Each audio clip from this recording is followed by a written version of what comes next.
大家好，歡迎嚟到癌症預後心理照顧中心，我係 Ivan。今日要講下照顧者嘅壓力。好多時啲人會覺得癌症照顧者壓力好大，同意嘅。當身邊嘅人發生癌症，照顧者壓力真係好大，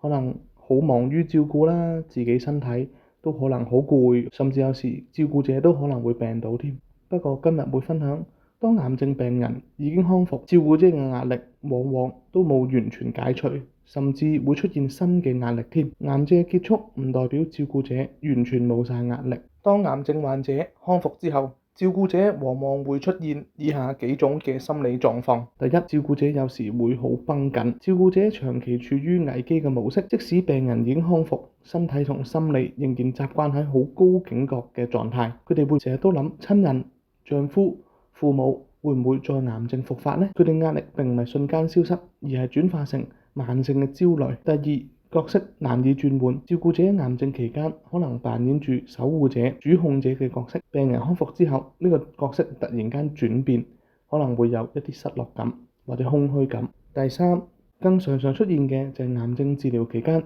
佢哋壓抑自己情緒，佢哋會覺得親人有事、丈夫有事、太太有事，唔係我崩潰嘅時候，我一定要頂住，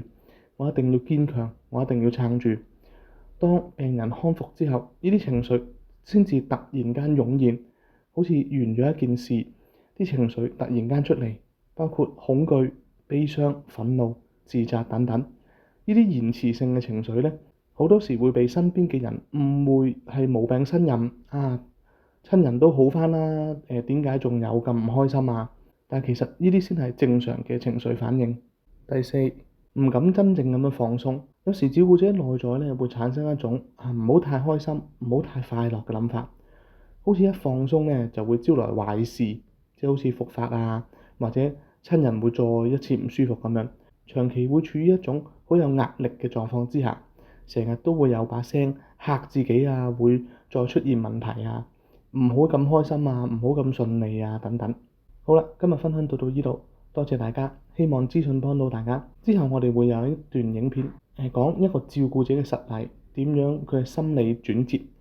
點樣用心理治療幫到佢嘅，可以大家留意一下。多謝大家收看，拜拜。